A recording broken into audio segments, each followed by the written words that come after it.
Thank you. Okay, how many trees do you plant? So we've really moved to planting large trees like the ones that you see around us here, and they are far more expensive than tiny seedlings.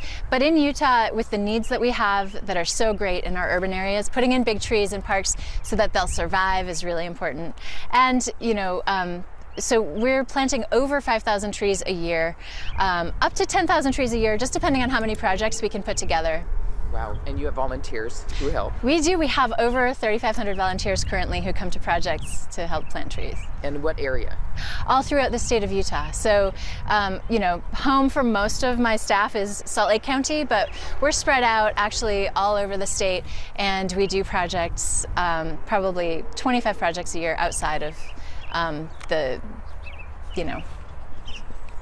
greater, what would it be? Wasatch Front. Yeah. Sorry. All over we can redo if I'm stumbling. We get to edit. That's okay. for sure. I know. Well, and I guess, how does it start? Does somebody donate the trees? Do you buy the trees? Do you have them shipped here? How does it work? Yeah, absolutely. I kind of work as a matchmaker for Tree Utah between fundraising for trees year round, and we bring in trees from Oregon and Washington to our temporary nursery space that we've got at our office. And then we work with municipal partners to understand where there's a great need for trees. And we listen to the community members who say we need trees in our park, or we lost a bunch of trees during the windstorm that came through with hurricane strength winds in 2020. This park actually that we're in really suffered during that windstorm along this edge and the far east edge of the park. And so we're working with Salt Lake Parks and Recreation and volunteer groups and neighborhood community members and volunteers from elsewhere and businesses that want to support us. So we match all of that together to plant as many trees as possible. I hear you knock on doors and say, hey, if I plant a tree, will you water it? We don't.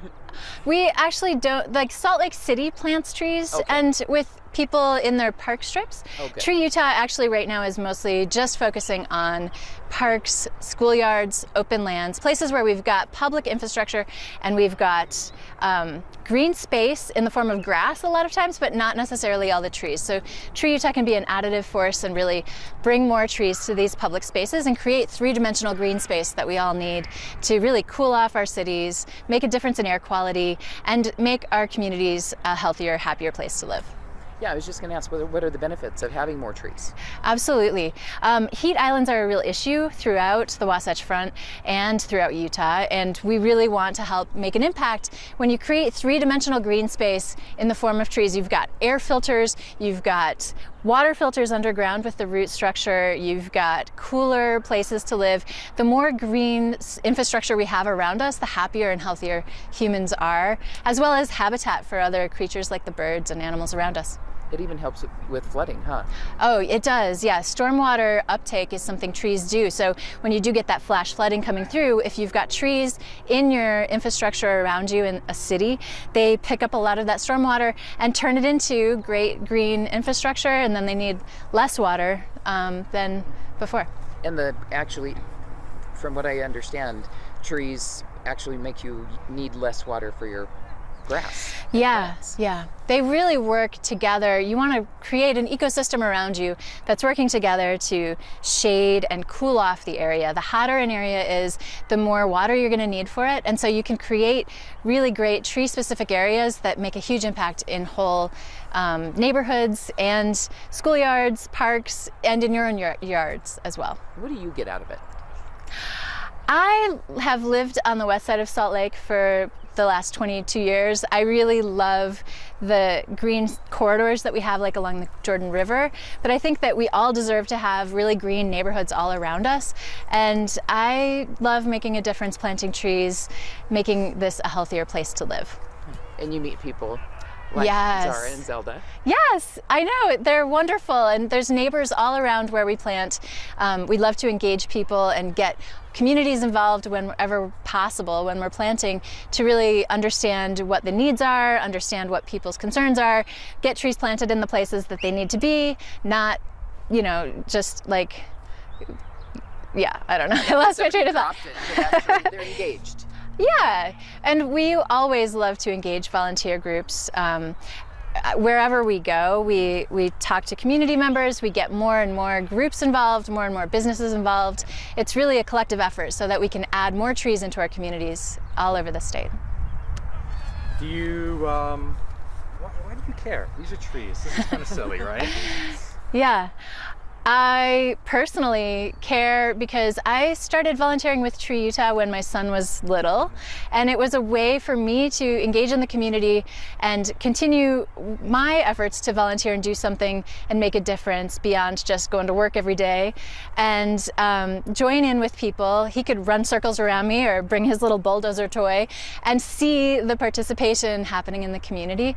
And I just really love, personally, the trees in my life have made a big difference, and I love to plant, I love to learn, and so this is an opportunity for people to come join in something that's meaningful, learn about how to plant for success. Utah is about the hardest place in the state to grow, in the United States.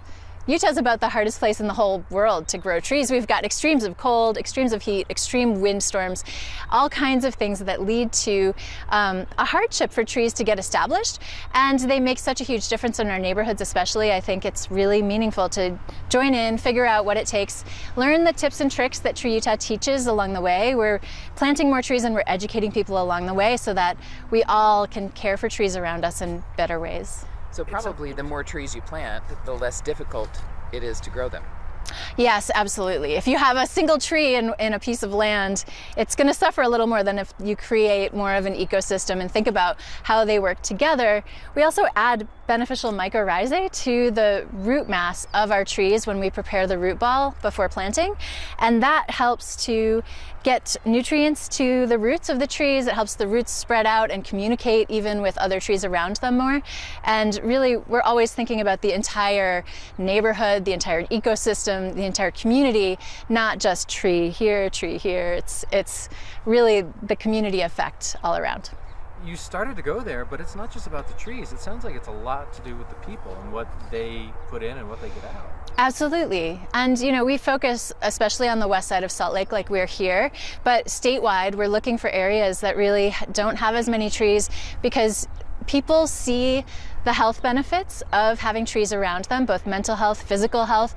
On the west side of Salt Lake, we see higher asthma rates, higher cancer rates, all kinds of things like that, that really we can help make a difference. Everyone deserves to have a really beautiful environment around them, no matter where they live. Sounds like you're building community too. We are. One of our taglines that we like to use is planting trees, growing community. And really, we have the greatest volunteers that come out to our events. They're very welcoming and wonderful. Like I said, I got involved as a volunteer many years ago, and I still go back and visit trees that I planted with groups of people, in the early 2000s. And so it's really all about coming together and making a difference and being additive into our communities. We have a park here with a lot of grass, but until this year, this pathway was not going to be shaded at all. And so this is really going to help make a difference and create more of an environment that people can get lost in and enjoy and find nature in their own backyard. So when you plant a tree 20 years ago, when you drive by, you don't just see the tree, you remember how it happened. Exactly. It makes a huge difference. And really, we're planting now for future generations that are coming beyond us. And it's a way to really think about that. This is a small place and time that we're all in at this moment. We can really leave a better legacy and something a little bit more of what you'd want to have around you for everyone else coming after us. Mary told me about a tree just a few minutes ago. She gave it to her neighbor. She Oh. watches it grow up. Oh, good. She sees it in the front yard. Do you think people get this kind of ownership feeling? Like Yes. they've helped plant this tree. This is their park. They get ownership of this public areas now. Yes, absolutely. I feel like it really helps to plant humans in the park in a new way as well. We get people coming out to parks, even if they live nearby, they may not very, very often visit parks unless you have small children or a reason to go for a certain game or something. But really getting people in parks and using these great public spaces that we have is so important. I like to say sometimes it's like you can plant yourself you know, in a new way and really understand the world around you in a better way too. And we've all seen trees, you know, I've planted tiny trees in my yard before, and like, you know, you watch the struggle. The first few years, you're like, are you gonna make it? Is it okay? And it's just so glorious to be able to see in areas like this where they're gonna be well taken care of, really just making a huge difference and having this big forest that we're creating around us. So. You already answered this, but I'm going to ask it again. Sure. Somebody's going to watch this story. They're going to say, oh my God, they're going to use so much water. We live in a desert. Yeah. We're supposed to be xeriscaping.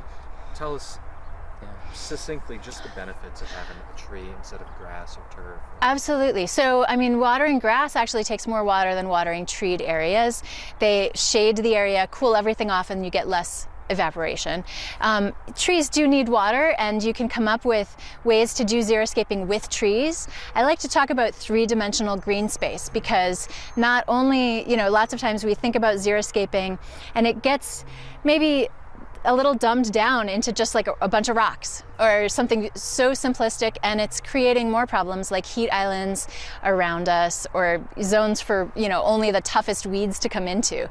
And so really we're thinking about creating spaces that are meaningful in our environment. And this valley is so changed by humans already, with all of the hardscaping that we have, the buildings and the edges and the concrete and the roads. And we really can make a huge difference in creating green space wherever possible. So super serving these parks and schoolyards. We have a partnership with the Salt Lake District to plant trees in their schoolyards where they already have irrigation going. They're already going to have lawns for the children to play on. There might as well be as many trees as we can pack in there, and we're just barely getting a start on that. So we develop these partnerships all over the state with different municipalities, school districts, public spaces where there could be more trees, and they're just going to make an enormous difference. So do people say, hey, here's the tree lady? I guess I am the tree lady. I don't know. You've been doing it so long. I mean, and going to schools and parks, you probably get a connection with the community. I do, yeah, and it is really wonderful to see people again and again. We have a lot of volunteers who might come to one event a year, so then when we do see them, it's like a reunion of tree people who are really invested. And like I said, once you plant a tree with your community, these are the biggest trees humans can put in together without big machinery and bulldozers and equipment. We're really like maximizing the impact we can have from the very get-go for these trees, preparing the site and getting the tree in the ground with lots of water to start with, just to make sure that it really roots in and establishes themselves so that they grow and create these great spaces. Okay, follow us. Tell us about this tree right behind you. How old is it? When did you plant it? Everything about this tree right here. Okay. Sure. So Mary. Yeah. This tree is actually brand new. It was just planted a few weeks ago with Delta employees that joined us in the park to plant actually most of the smaller trees in this whole zone. And they are a great force. We had like 75 people here all planting together, joining in. And they brought everything from the employees to do the planting. They paid for the trees. They paid for the soil amendments and everything to make sure that it was planted for success. How deep was the hole for this and the root? This was a 25 or 30 gallon pot to start with, and then you go out about double that, and the roots, so it was enormous basically. It takes a couple people to move the trees into place and get them here, and then we really work on the roots to expose the root flare, which is basically what you want to have at the top of the soil level, and we add mycorrhizae around the roots. We unwind if there's anything roots that will potentially girdle around the tree, and then add the mycorrhizae, biochar, and then we mulch afterwards as well, just to make sure that the water that it does happen on these trees really gets held in. And the mulch helps keep that moisture in. Yeah, this park used to have an entire line of trees along the fence line, and during the windstorm in 2020 that came through, that was such big news. Right. All of those fell down, and then the full east side as well actually lost a number of trees. Wow. So this was really hard hit as a park, so it's a target for Tree Utah and the city to work together to plant as many new trees as possible. And what kind of tree is this? I believe this is... Come on, you're the tree lady. This is a flowering cherry that didn't flower, it appears to me. So I thought it looked like a cherry. yeah, the bark. yeah. Kind of a young tree. Yes, it's brand new. It's, probably less than 5 years old. It's been in a nursery, so. This one too. This one's a little bit bigger. Uh-huh. Just a little bit. Yeah. This one too. That's a beauty. How many did you plant in that day with those Delta employees? We planted, I believe, 50 trees that day, which was enormous. That's a great big event. Some of our events are smaller because there's areas obviously that just need 10 trees, or we're in Lehigh today planting 20 trees. So all over doing as many plantings as we can. Yeah. So let's go meet.